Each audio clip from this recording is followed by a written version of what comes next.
네, 안녕하세요, 여러분. 자, 오늘은 여러분들 물리학 1이죠. 물리학 1. 자, 오늘부터는 특수상대성 이론에 대한 이야기를 하겠습니다. 자, 교재는 완자책이고요. 완자책 102페이지가 되겠습니다. 여러분들 여기 위에 써 있죠. 자, 완자책 102페이지부터 나가도록 해볼게요. 자, 오늘 우리가 얘기할 거는 특수상대성 이론이다. 자, 상대성 이론에는요, 특수 상대성 이론이 있고요, 일반 상대성 이론이라는 게 있어요.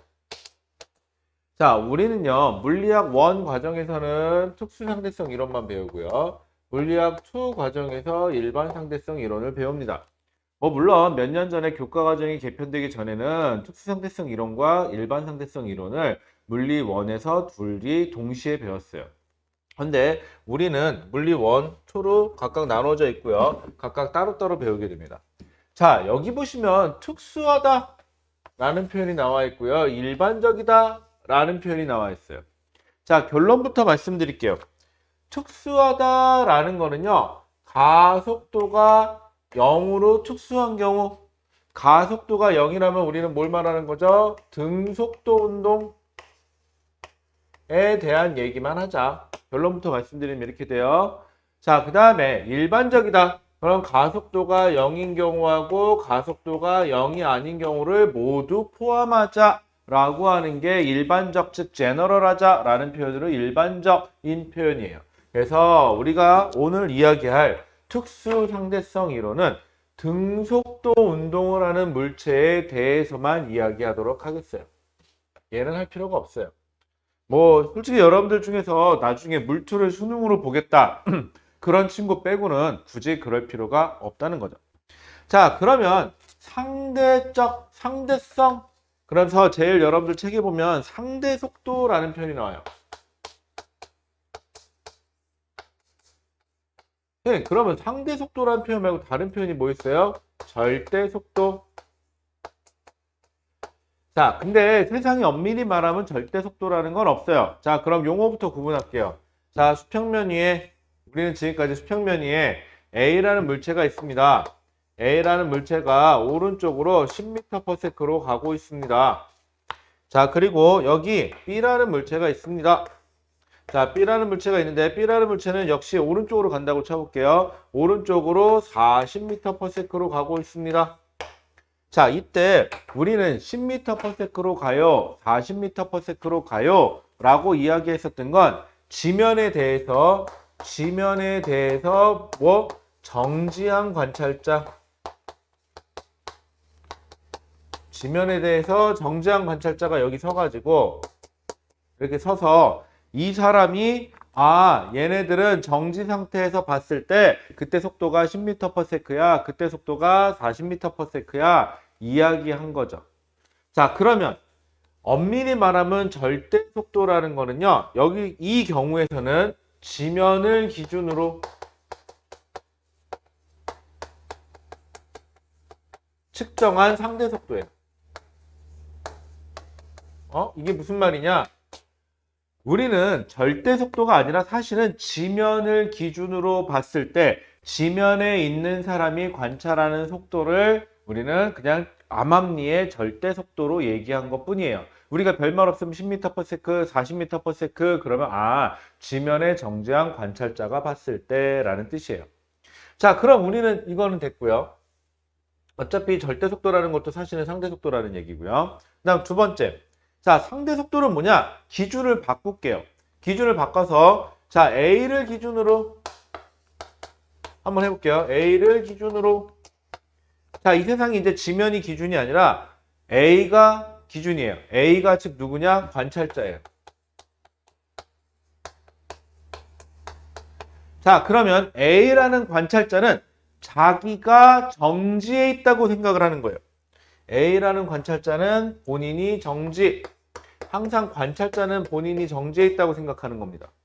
그리고 나서 A가 B를 봤을 때는 한번 생각해 보세요. 내가 10m/s로 가고 있고 앞에 있는 애가 40m/s로 가고 있어요. 그럼 내가 A라면 내가 봤을 때는 자, A를 기준으로 봤을 때는 자, B의 속력은 오른쪽인 거 맞죠? 왜? 나보다 빠르니까. 대신 40m/s가 아니라 30m/s로 가는 것처럼 보이겠죠? 자, 방금 A가 봤을 때 혹은 A를 기준으로 상대방의 속도와 크기와 방향을 이야기하는 거 우리는 상대 속도라고 얘기를 해요. 자, 그러면 이거는 뭐예요? A가 본 B의 속도. A가 본 B의 속도는 30m/s다. 그럼 이걸 뭐래요? A가 본 B의 상대 속도다라고 얘기하는 거예요. 자, 상대 속도는 어떻게 정의되느냐? 거기 나온 것처럼 상대 속도는 A가 본 상대 속도는 거기 보면 뭐라고 되어 있죠? B의 속도 빼기 A의 속도 라고 써 있어요. 그럼 여러분들 그냥 이렇게 생각하세요. 내가 A가 기준일 때는 그냥 이렇게 돼요. 남의 속도 빼기 내 속도 라고 생각하시면 돼요. 자, 그런데 속도는 방향이 있어요. 자, 여기서 B의 속도는요. 자, 여기서 말하는 B의 속도, A의 속도는 지면을 기준으로 한 절대 속도를 말하는 거죠. 여긴 지면을 기준으로 한 거예요. 얘네들 다. 자, 그러면 얘네들 다 B의 속도는 자, 오른쪽으로 40m/s였고요. 빼기 A는요, 역시 오른쪽으로 10m/s였어요. 세컨 안 썼네. 이렇게 되는 거죠. 그럼 빼기니까 여러분들 방향에서 빼기는 반대 방향이에요. 자, 그래서 오른쪽으로 40m/s라는 크기에서 빼기 그럼 반대 방향으로 10m/s 해주면 되니까 결국은 얼마가 되는 거죠? 오른쪽으로 얼마? 30m/s가 됩니다. 라고 얘기하는 게 상대 속도예요. 아, 그렇구나. 그럼 상대 속도는요. 그럼 간단해요. 그냥 같은 방향으로 가면은 그냥 빼주시면 되고요. 반대 방향이면 더해 주시면 돼요. 자, 그러면 상대 속도 정도는 계산할 줄 알다고 생각을 할 거고요. 아, 여기서 말하는 상대 속도는 그렇게 중요한 건 아니에요. 중요한 거는 우리가 얘기한 절대 속도는 항상 지면을 기준으로 얘기했다면 이제부터 상대 속도는 관찰자, A가 관찰자가 될지 B가 관찰자가 될지는 모르겠지만 관찰자 입장에서 본 속도를 그 관찰자의 물체를 본 상대 속도다라고 얘기한다는 거. 그것만 좀 기억을 해주세요.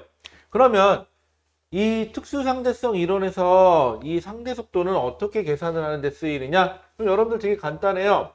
문제에서 많이 나오는 예시를 하나만 들어보자면요. 자, 여기 관찰자가 있어요. 관찰자 A가 있어요. 자, 그리고 관찰자가 봤을 때 어떤 우주선이 하나 있을 거예요. 맨날 우주선이 나와요, 여기서는. 우주선이 있고요. B 같은 우주선이 있는데 관찰자가 봤을 때 B 같은 우주선이 오른쪽으로 뭐 예를 들어서 뭐 빛의 속도 C. 아, 참고로 여러분들 빛의 속도는요. 빛의 속도는 C라고 많이 쓰거든요. 그런데 0.8C 이렇게 쓰면은 빛의 속도의 80%라는 소리예요. 얘가 0.8C로 가고 있다. 자, 그럼 관찰자 A 입장에서는 B가 오른쪽으로 0.8C로 가는 거죠. 자, 그런데 B 입장에서는요. 이건 A 기준이에요. A 기준으로 봤을 때 얘기고요. 자, 여기서 물어보는 건 항상 이런 식이요. 이걸 B 기준으로 바꿔보잖아요. 자, B 기준으로 바꿀게요. 여기 A가 타고 있고 여기 B가 타고 있어요. 자, B 기준으로 잡으면요. 자, B는 등속도예요, 지금. B는 등속도로 움직인다고 가정을 한다 그러면 B는 자기가 움직이는 거를 알 수가 없어요. 여러분들 일정한 속도로 가고 있을 때 눈 감고 지하철 같은 데서 눈 감고 가만히 있으면요. 일정한 속도로 가면 자기가 속도가 얼마나 빠른지를 구분할 수가 없어요. 그러면 B는 자기가 어떻게 정지한 걸로 생각을 할 거고요. B 입장에서는. 근데 기준이 B예요. 그러면 B 입장에서는 A가 반대 방향으로 자기가 가는 게 아니라 A가 움직이는 걸로 보는 거죠. 뭐하고 똑같은 거냐면 자, 여러분들 제가 왔다 갔다 이러고 있을 때 제가 보기에는 이 물건들이 왔다 갔다 하는 거죠. 그럼 여러분들이 어떻게 움직이지 마. 그럼 여러분들 같이 왔다 갔다 하면 제가 보기엔 여러분들은 움직이지가 않은 거죠. 마찬가지로 B 입장에서는 정지했다. 그럼 B 입장에서는 A가 반대 방향으로 0.8C로 이동하고 있다. 이렇게 보게 되는 문제를 많이 보게 될 거예요. 이게 상대 속도를 응용하는 거예요. 자, 일단은 넘어가겠습니다. 자, 그럼 그 밑에 보면은요. 뚱딴지 같이 갑자기 특수상대성 이론의 기본 원리 해가지고 뭐 이상한 실험 장치가 하나 나와요. 자, 시대적 배경을 잠깐 얘기할게요. 자, 빛. 우리가 빛이라고 얘기를 하면은 좁은 범위에서 말하면 가시광선을 말하는 거고요. 넓은 범위에서 말하면은 뭐 자외선, 적외선, 뭐 감마선, 뭐 전파에는 다시 라디오파, 뭐 마이크로파 이런 거 있는데 이건 뒤에 가서 배울 거긴 한데 이런 것들을 다 그냥 빛이라고 얘기를 할 거예요. 자, 그런데 빛에 대해서는요. 전통적으로 빛은 파동이다 라고 알고 있었어요. 빛은 반사, 굴절, 회절이라는 걸 합니다. 우린 뒤에 파동에서 배웁니다. 빛은 반사, 굴절, 회절이라는 걸 합니다. 이거는 파동의 전형적인 특징이다 라고 알고 있었어요. 자, 그런데 시대가 현대로 점점점 넘어오면서 빛이 파동으로서는 설명이 불가능한 현상들이 만들어지죠. 그래서 빛이 입자다 라고 주장하는 사람들이 나타나기 시작해요. 여러분들 빛이 입자라고 주장하는 사람의 가장 대표적인 거, 뭐 여러분들 과학에 관심 있는 분들은 알겠지만 저 특수상대성 이론을 얘기한 사람이 바로 누구죠? 아인슈타인이죠. 아이고, 아인슈타인이에요.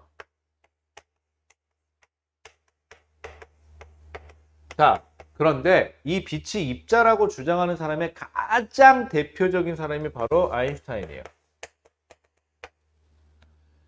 자, 그러면 파동이라고 주장하는 사람들의 문제점이 하나 있었어요. 뒤에서 파동에 대해서 자세하게 배우겠지만 파동이 전달되려면 이 당시만 해도 무조건 뭐가 있어야 된다?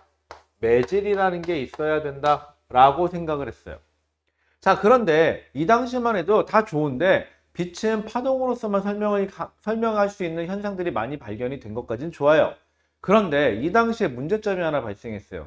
야, 그런데 빛이 매질이 뭐야? 빛의 매질은 뭐야? 빛의 매질이 뭘까?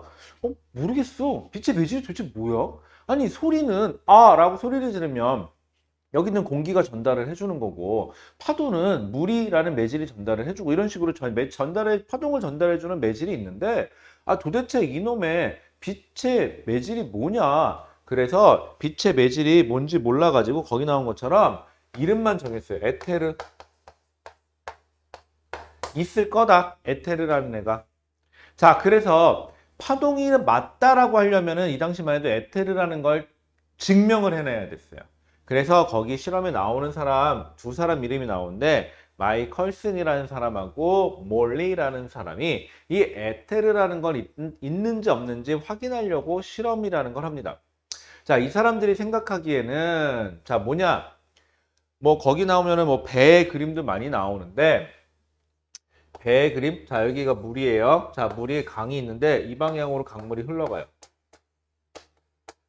자, 그런데 배가 강물을 거슬러 가는 경우하고 강물을 따라가는 경우, 원래 배의 속도가 V라고 한다 그러면 강물의 속도를 그냥 알파라고 할게요.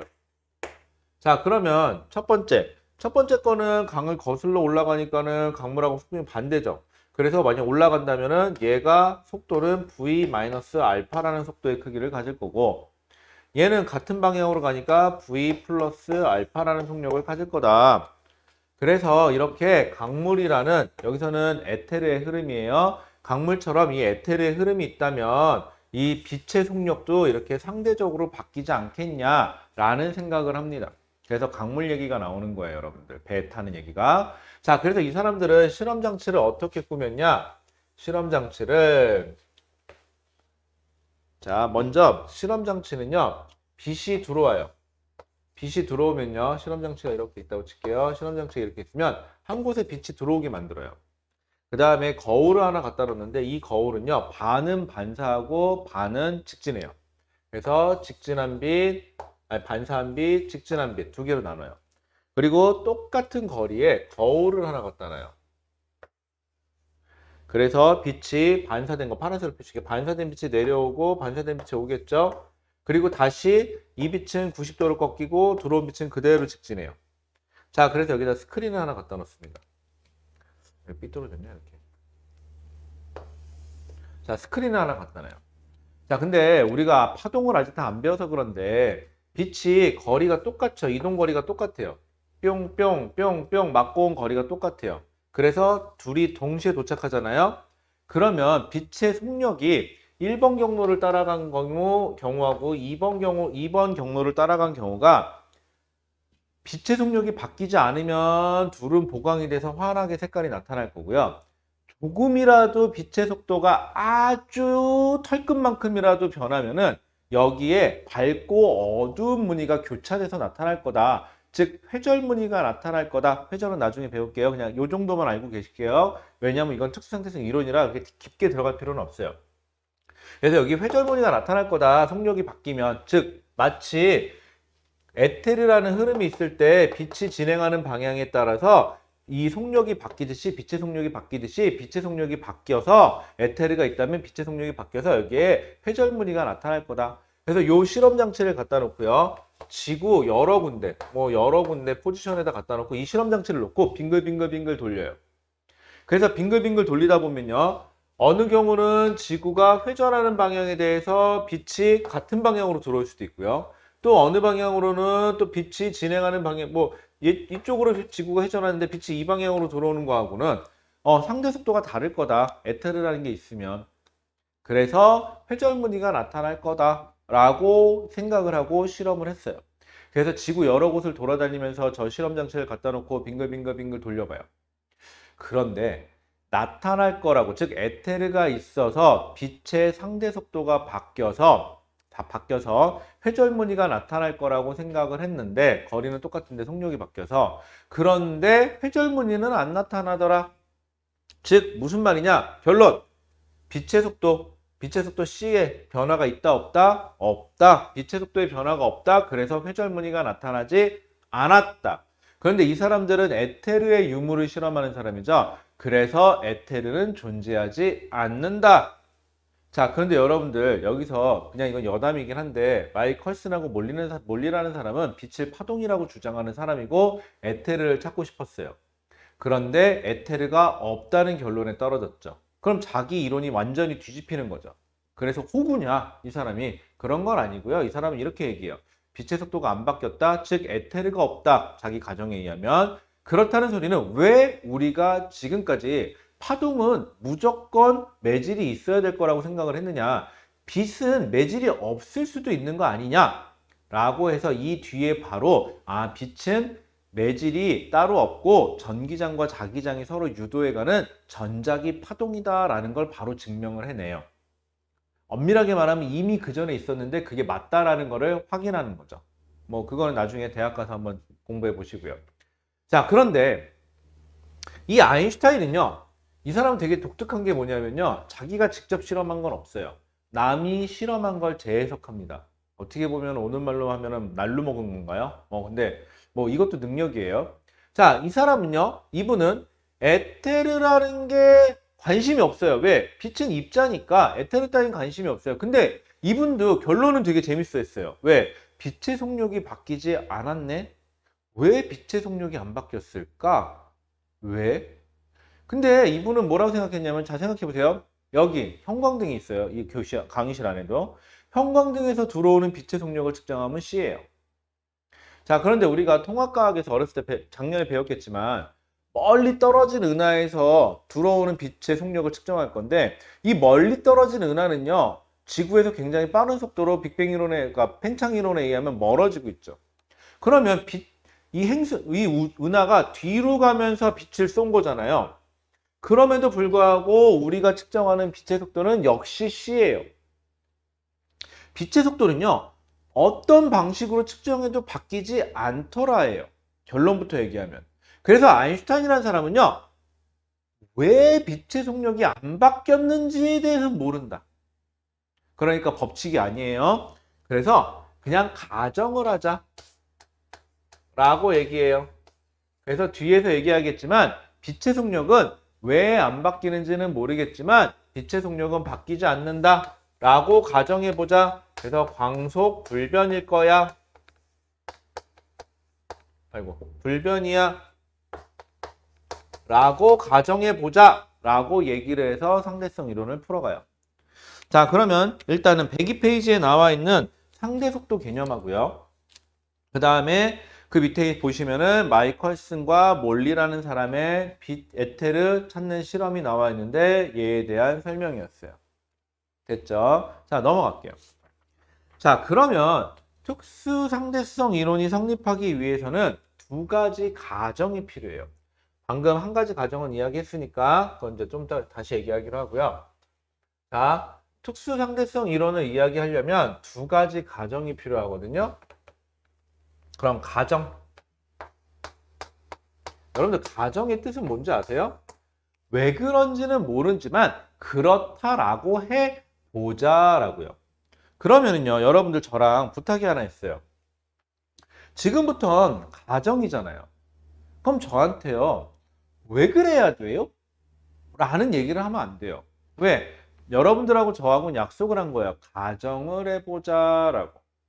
알았죠? 그리고 이 가정이 증명만 된다면 법칙이 되겠죠. 그런데 결론부터 말씀드리면은 이거는 보면은 상대성 이론이에요. 그 소리는 뭘까요? 우리가 운동 법칙 이런 식으로 법칙이라고 배웠지 이론이라고 배운 적은 단 한 번도 없어요. 유일하게 이론이라고 해서 배우는 건 여러분들 물리학 시간에 배우는 건 이게 하나일 수도 있어요. 즉 무슨 말이냐? 아직까지는 정확하게 정립이 되어 있지 않다. 즉 오류가 있다예요. 그래서 여러분들 이 상대성 이론은요, 특수상대성 이론도 마찬가지지만 일반 상대성 이론도 너무 깊게 들어가지 마세요. 그게 그렇게 돼? 그러면 이렇게 돼야 되는 거 아니야? 이렇게 들어가시면 안 돼요. 그러면 꼬여요. 안 그랬으면 A가 B고 B가 C고 C는 D니까 그럼 A는 D니 이런 식으로 가면은 이건 법칙이에요. 그런데 얘는요, 논리의 하자가 분명히 존재를 해요. 이따 얘기하겠지만. 그렇다는 소리는 여러분들 얘를 너무 깊게 들어가시면 안 되고 표면적으로 보이는 것만 가지고 문제를 푸셔야 돼요. 깊게 들어가시면 안 돼요. 그렇다는 소리는 학교 선생님들도 문제를 낼 때 얘를 꼬아서 내는데 한계가 있고 기존에 여러분들 문제집이나 이런데 기출문제나 이런데 나왔던 문제를 그냥 보기 순서만 바꿔서 물어보든지 아니면 명확한 것만 물어봐야지 얘를 조금이라도 변형을 하잖아요. 자칫 잘못 변형하면 문제가 성립이 안 되는 경우까지 발생을 해요. 오류가 발생을 하죠. 그래서 학교 내신 시험에서 이의제기가 가장 많은 부분 중에 하나가 바로 이 상대성 이론이에요. 그러면 여러분들이 학교 선생님이라고 생각해 보세요. 문제를 기존에 있던 문제집에서 크게 꼴까요? 아니에요. 크게 꼬지를 못해요. 그럼 기존에 있는 문제에서 보기 순서나 좀 바꾸는 정도로만 문제를 내요. 아니면 명확하게 드러난 것만 물어봐요. 그러니까 여러분들 너무 깊게 들어가지 마시고 표면적으로 보이는 데까지만 공부하세요. 자, 다시 한번 얘기합니다. 가정이 왜 그래야 하냐? 아니에요. 그냥 가정은 가정이에요. 자, 첫 번째 상대성 원리.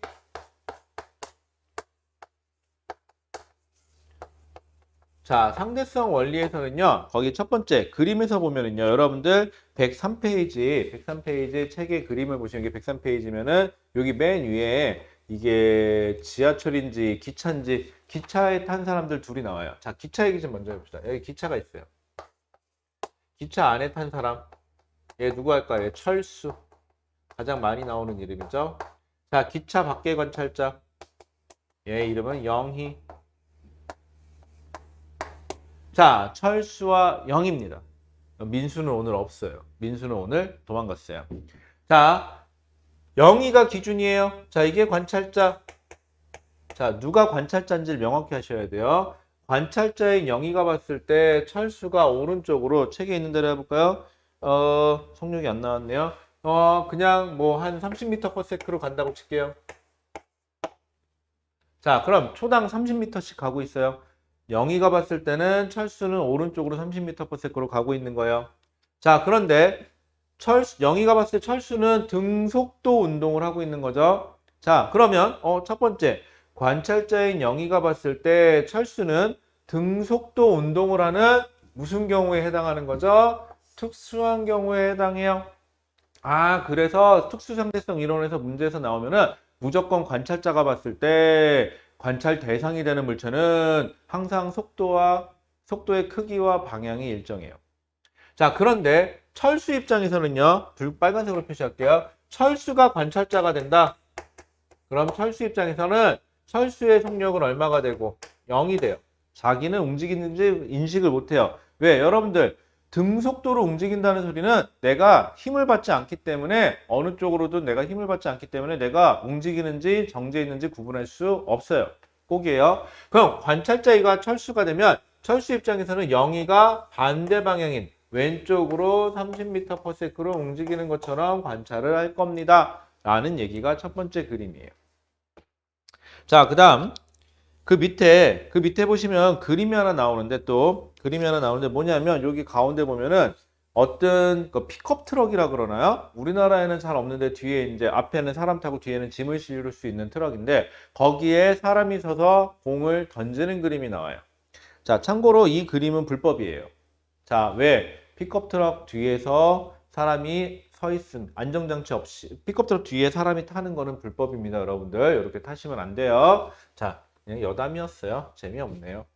자, 그러면은 이 방금 얘기한 것보다 더 중요한 게 이 얘기인데, 자, 트럭 안에 산 사람. 잘 그렸다. 트럭 안에 있는 사람 입장에서 공을 위로 던져요. 그럼 공은 위로 올라갔다가 최고점을 찍고 아래로 다시 내려오죠. 이때 뭐가 같냐 그러면은 물리적 법칙이 같다라는 표현이 나와요. 거기 보시면은 상대성 원리고 모든 관성좌표계에서 물리법칙은 동일하다. 물리법칙 그러면 여러분들 도대체 선생님 물리법칙이 뭐예요? 여러분들 모든 우리가 배우는 물리학의 시작과 끝을 해당하는 모든 물리법칙 그럼 뭘 말하는 거냐? F는 ma라는 요 수식을 만족한다라는 뜻이 돼요. 자, 물리법칙이 동일하다. F는 ma가 성립한다 라는 뜻이에요. 자, 그 다음에 모든 관성좌표계에서 라는 표현이 나오는데 아까 기차 얘기할 때 지면에 있는 사람이 봤을 때 물체의 상대 속도라든가 물체가 봤을 때 지면에 있는 상대 속도를 봤을 때 서로 상대 속도가 변하지 않죠. 즉 아까 얘기한 특수한 상황이죠. 그런 거를 두 물체는 같은 관성좌표계에 있다라는 표현을 써요. 좀 유식하게. 앞으로 같은 관성좌표계에 있다 그러면은 서로의 상대 속도의 크기와 방향은 변한다, 안 변한다? 안 변한다. 시간이 지나도 그 얘기예요. 그냥 등속도 운동한다는 표현이고요. 그 다음에 이렇게 되면은요. 여러분들 공을 위로 던지면 질량의 가지 물체는 아래 방향으로 힘을 받죠. 얼만큼? mg만큼 힘을 받아서 아래쪽으로 가속 운동을 해요. 자, 그런데 이 트럭이 오른쪽으로 움직이고 있어요. 오른쪽으로 움직이고 있어요. 하지만 트럭 안에 탄 사람은 오른쪽으로 일정한 속도 V로 움직이고 있다면 트럭 안에 탄 사람은 그냥 공을 던졌다 떨어지라 정지해서 하나 등속도로 움직여서 공을 던졌다 떨어지나 차이가 있어요? 없어요? 없어요. 여러분들 지하철이나 일정한 속도로 움직이는 지하철 안에서 공 던졌다 놨다 해서 공이 뭐 딴 데로 휙휙 날아가는 거 아니죠? 그냥 올라갔다 바로 내려와요. 즉 정지해서 던지나 등속도로 움직여서 위로 공을 던지나 뿅 하는 건 바뀌지 않아요. 즉 중력을 받아서 즉 F는 MA 할 때 저 F가 중력만 받아서 질량을 가진 물체가 가속 운동한다 바뀌지 않아요. 아래쪽으로 가속도 G로 운동한다는 거 바뀌지 않습니다. 자, 그런데 이 바깥에 있는 관찰자 입장에서는요. 트럭이 오른쪽으로 움직이죠. 그러면 어떻게 되는 거냐? 여러분들이 바깥에 있는 관찰자 입장이고 제가 트럭에 탄 사람이라면 공을 던지잖아요. 그럼 제가 옆으로 움직이는 상황이죠. 왼쪽으로 여러분들이 봤을 때 왼쪽인가? 여러분들이 봤을 때는 오른쪽인가? 등속도 운동을 한다고 칠게요. 자, 그러면 공을 던지면 여러분들 입장에서 이 공이 쭉 해갖고 포물선 운동을 하는 것처럼 보여요. 그런데 공이 밖에 있는 사람 입장에서 이렇게 포물선 운동을 하는 것처럼 보이는데 문제가 하나 있죠. 수평 방향의 속력은요, 자동차의 속력 V하고 똑같아요. 즉, 여러분들 통합과학 시간 때 배웠지만 수평 방향으로는 무슨 운동을 해요? 등속도 운동을 해요, 저 공은. 그럼 작용한 힘이 얼마예요? 0이에요. 자, 그런데 얘는 뭘 받죠? 얘는 중력은 받죠? mg라는 중력인 F를 받아요. 그래서 아래쪽으로 가속도 G로 가속이 된 거죠. 자, 즉 무슨 말이냐? 이 트럭 안에서 우리가 트럭 안에 있는 사람은 자기가 일정한 속도로 움직이는지 정지했는지 구분 못하죠. 이 사람이 공을 던졌을 때 적용되는 F는 MA나 내가 한 방향으로 일정한 속도로 가고 있을 때 공을 던져서 공이 쭉 움직이고 있을 때 정지되어 있는 여러분들인 관찰자가 봤을 때 F는 MA랑 바뀔 건 있다 없다? 없다. 트럭 안에 탄 사람도 중력만 받고 밖에 있는 사람이 봐도 중력만 받고 F는 MA는 똑같아요. X축으로는 힘 안 받는 건 둘이 똑같아요. 자, 그런데 이게 V가 아니라 거의 빛의 속도에 가까운 C라는 속력으로 가도 이 현상은 성립해야 된다라는 거예요. 그럼 이제부터 어떤 관찰자가 빛의 속도에 가까운 속도로 어떤 물체가 쫙 움직이고 있을 때 그 우주선 안에 어떤 현상을 관찰하면 내가 알고 있는 F는 MA를 적용해도 문제가 있다 없다? 없다 라는 가정 하나. 자, 이게 상대성 원리. 자, 두 번째 광속불변. 아까 얘기했죠, 이거는 광속불변이라는 가정 두 개. 자, 광속불변은 뭐냐? 자, 그 밑에 나오는 그림처럼 자, 기차가 있어요. 여기다 할까요? 자, 기차에 타고 있는 사람이 있는데 오른쪽으로 거기 나온 것처럼 100km/h 100km/h 시속 100km로 달리고 있는 우주선이에요. 그런데 이 우주선에 탄 사람이 화살을 쐈어요. 화살을 뿅 하고 쐈어요. 자, 화살의 속력은 얼마냐? 화살의 속력은 200km/h라고 되어 있네요. 책에는. 자, 이렇게 쐈어요. 자, 그럼 기차 안에 있는 내 입장에서 시속 100km로 가는지 잘 몰라요. 화살을 땡겨서 빵 쐈더니 200km로 쭉 날아가요, 시속. 그럼 내가 봤을 때 화살의 속력은 시속 200km예요. 그런데 우주선이다. 기차 밖에 있는 사람이 볼 때는요, 기차가 원래 가던 속도에다 화살의 속력 200까지 더 합쳐져서 기차 밖에 있는 사람이 볼 때 화살이 얼마? 300km/h로 날아가는 것처럼 봐야 한다예요. 당연하죠. 자, 이거는 화살인 경우, 물체인 경우예요. 그런데 이게 만약에 빛이잖아요? 그럼 희한한 현상이 발생해요. 이 기차 안에 있는 사람이 빛이라면 빛의 속력이 200km/h라면 우주선 밖에서도 빛의 속력을 안 바뀌니까 그냥 200km/h로 봐야 된다. 라는 거예요. 왜냐고요? 몰라요. 가정이에요. 진짜 관찰을 되냐고요? 몰라요. 인간이 만드는 물체가 빨라봤자 얼마나 빠르겠어요. 근데 빛의 속력은 C잖아요. 30만 km잖아요. 그래서 인간이 만든 것 같고요. 타서 빛의 속력 쏴봤자 우주선 빛의 속력이 너무 빨라가지고 측정해봤자 큰 오차범위 안에 들어가기 때문에 몰라요. 정확하게는. 가정하자고요. 이렇게. 자, 그래서 첫 번째 우리 생각합시다. 특수상대성 이론이 적용될 때는 첫 번째 물리법칙이 바뀌지 않는다. F는 MA다. 두 번째, 왠지는 모르겠지만 광속 안 바뀐다. 즉 우주선 안에서 빛을 쏘나 그러니까 이거죠. 빛의 속력으로 달리는 우주선에서 빛을 쏘면 우주선 안에 있는 사람은 당연히 빛의 속도 C죠. 우주선 밖에 있는 사람은 EC냐고요? 아니요. 그냥 C예요. 빛의 속력은 바뀐다 안 바뀐다? 안 바뀐다. 라고 하는 게 광속 불변입니다, 여러분들. 됐을까요? 자, 그러면요. 결론부터 말씀드리면요. 여러분들 부탁이 하나 있어요. 상대성 이론은요. 아까도 얘기했듯이 학교에서 복잡하게 못 내요. 너무 심도 있게 들어가지 마세요. 가정은 가정일 뿐이에요. 그 가정을 왜냐고 자꾸 심도 있게 들어가지 마시고요. 또 문제를 풀다 보면요. 이 문제는요. 이거 이렇게 생각하면 안 돼요? 왜 이러면 안 돼요? 이런 거 하지 마세요. 문제에 나와 있는 것만 나와 있는 대로 나온 대로 푸세요. 특수상대성 이론을 못하는 지름길은 자신의 생각을 밀어넣기 시작하면 안 돼요. 왜? 이렇게 가정을 해서 봐야 되는데 왜 나만의 생각을 거기다 집어넣냐고요. 희한하죠. 우리가 앞에서 배운 역학에서는 지금까지 무슨 짓을 해도 결론이 똑같아야 돼요.